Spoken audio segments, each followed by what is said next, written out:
Look at somebody next to you and say, this time it has to be different. You said you would change this time. You said last year was the last year. You said that habit was over. You said that mindset was broken. You said that cycle was done. But here you are again, staring at the same mountain, fighting the same demons, wrestling with the same excuses. Can I preach to somebody in here? The problem is not that you don't have desire. The problem is not that you don't have vision. The problem is not that you don't have opportunity. The problem is you made a decision emotionally, but you didn't commit spiritually and mentally. Change doesn't happen because you're tired of pain. Change happens when you're tired of being the same person. Some of you are waiting for motivation.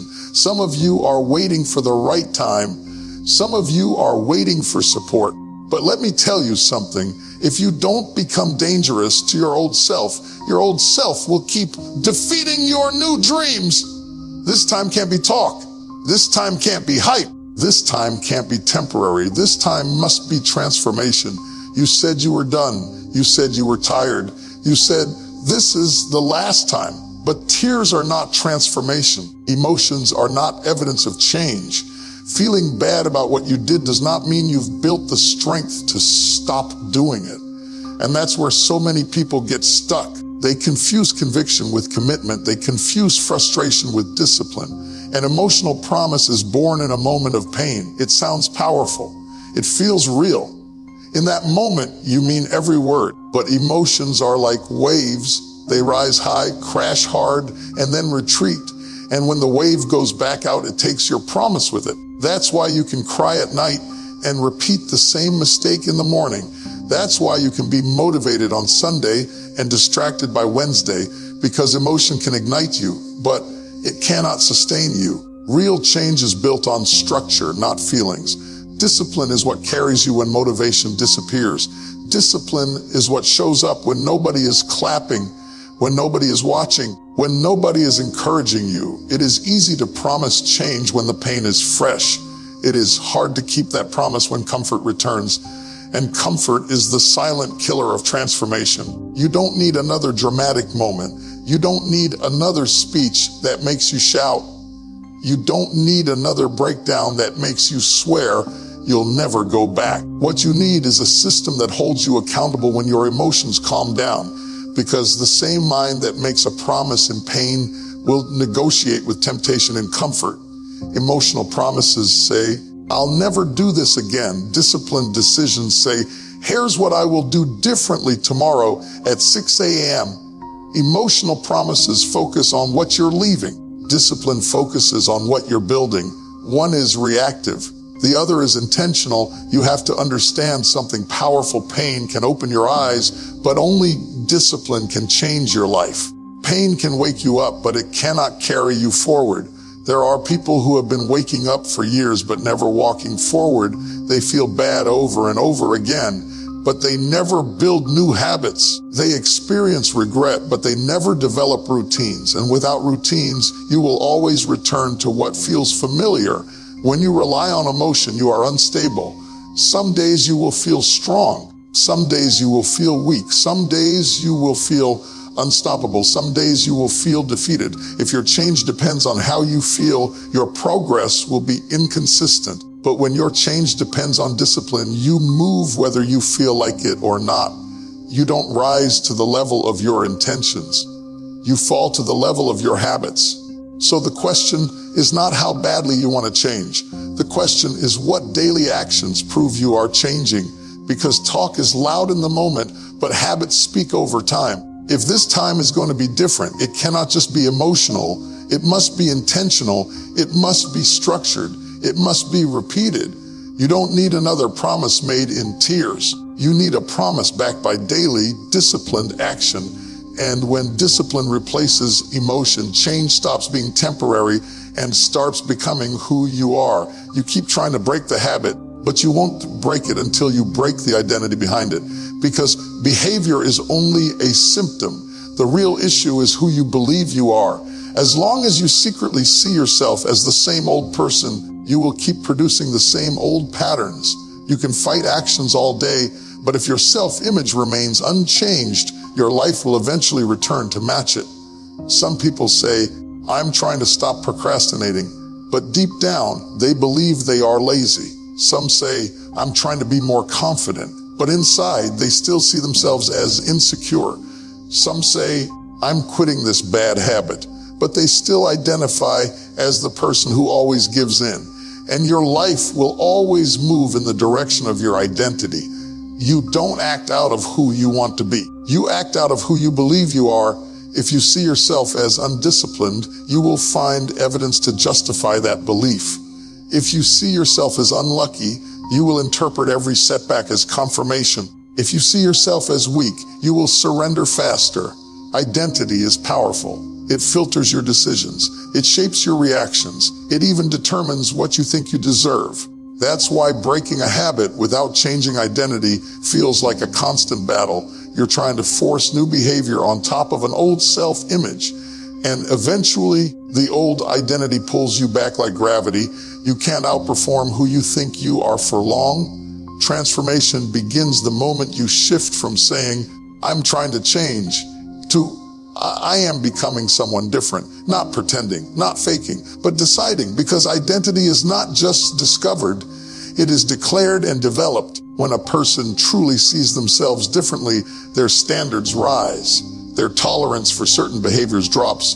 Things that once felt normal begin to feel foreign, not because someone lectured them, but because it no longer aligns with who they believe they are. When your identity shifts, your habits follow. Think about it. A person who identifies as healthy doesn't constantly debate every food choice. A person who identifies as disciplined doesn't negotiate with every distraction. A person who identifies as focused doesn't need daily motivation to stay on track. Their actions flow from who they believe they are.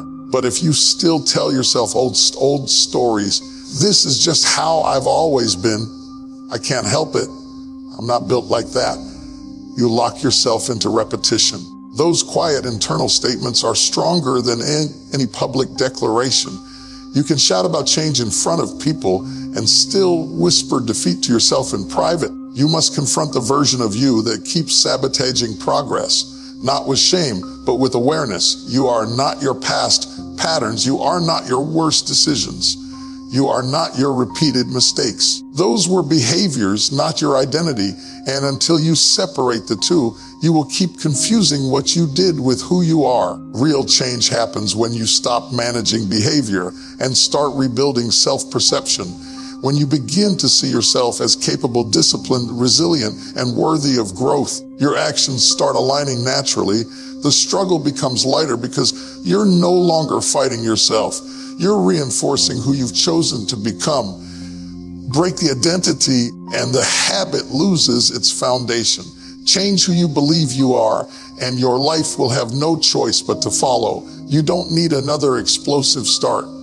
You don't need another week where you go all in, push harder than ever, wake up early for 5 days straight, declare that this is your season, and then disappear the next week. Intensity feels powerful. It looks impressive. It gives you a rush. But intensity without consistency is just a cycle of burnout and regret. Anyone can be intense for a moment. Anyone can be focused when they're inspired. Anyone can go hard when the pain is fresh and the motivation is high. But the real question is not how strong you are for a day. The real question is who you are on the ordinary days. Who are you when it's quiet? Who are you when nobody is checking on you? Who are you when it feels repetitive and boring? Consistency is not glamorous. It doesn't get applause. It doesn't feel dramatic.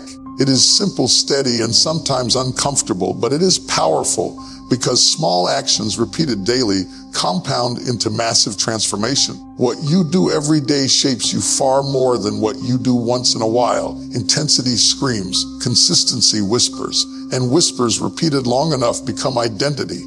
You've seen it before. People start strong. They post about it. They talk about it. They tell everybody what they're about to accomplish. For 2 weeks, they are unstoppable. Then life happens. Energy drops. Excitement fades. And because their progress was built on emotion, when the emotion leaves, the effort leaves too. But consistency doesn't rely on emotion. It relies on decision. It says, I will show up whether I feel like it or not. It says, I will move forward even if it's only a small step. It understands that greatness is not built in dramatic bursts, but in daily discipline. You don't need to change your whole life overnight. You need to change your daily pattern, because your life is not shaped by what you intend to do. It is shaped by what you repeatedly do. One powerful workout won't transform your body. One focused night won't build your future. One disciplined morning won't rewrite your destiny. But consistent action over time there will be days when you feel unstoppable. There will also be days when you feel drained, distracted, and doubtful. If you depend on intensity, those low energy days will stop you. But if you commit to consistency, those days will still move you forward, even if the progress feels small. Consistency builds trust with yourself. Every time you keep your word in a small way, you strengthen your confidence. Every time you show up when you don't feel like it, you reinforce discipline. Over time, you stop questioning whether you can change because you have evidence that you already are. Intensity can start the fire, but consistency keeps it burning. You don't need to be extreme. You need to be steady. You don't need to impress people for a week. You need to impress yourself for months. Because when you master the art of consistent daily decisions, you stop living in cycles of hype and disappointment, and you start living in real, measurable growth. Slow progress, repeated daily, will always defeat powerful bursts that fade away. You cannot heal in the same environment that hurt you. You cannot grow in the same atmosphere that keeps feeding your weakness. And yet so many people say they want change while sitting comfortably in the very place that is keeping them stuck. You want new habits, but you're surrounded by old triggers. You want discipline, but you're living inside distraction. You want growth, but you refuse to create distance from what's familiar. Environment is stronger than willpower. You can be determined, focused, and sincere, but if your surroundings constantly pull you back, eventually your resistance will wear down. The conversations you entertain, the content you consume, the people you spend time with, the spaces you sit in daily, all of it is shaping you quietly and consistently. You may not notice it at first. Influence is subtle. It seeps in slowly. It normalizes things. It makes behaviors feel acceptable. It convinces you that this is just how things are. And before you realize it, what once bothered you becomes comfortable. What once challenged you becomes standard. If you are serious about change, you must be serious about what you allow around you. Growth requires boundaries. It requires courage. Sometimes it requires walking away without drama, without announcements, without bitterness, just clarity, not because you think you're better than anyone, but because you are becoming different. Some environments don't look toxic on the surface. They just lack growth. They lack accountability. They lack ambition. And when you stay too long in places where no one is pushing forward, you slowly lower your own standards. You begin to settle. You begin to compromise. You begin to shrink your goals so they fit the room. You cannot expect to think differently while constantly listening to the same negative voices. You cannot expect to break a bad habit while keeping easy access to it. You cannot expect to elevate your mindset while immersing yourself in content that feeds insecurity, comparison, and distraction. Distance is not rejection. It is protection. It is maturity. It is understanding that your future is too important to gamble on comfort. There will be moments when separation feels lonely. When you step away from certain spaces, you may feel misunderstood. People may question your change.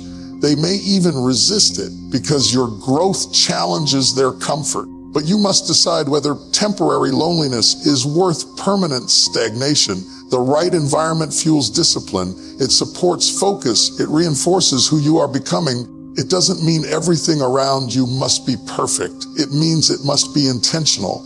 Your space should align with your goals. Your circle should respect your standards. Your daily surroundings should make progress easier, not harder. You cannot plant yourself in chaos and expect peace to grow.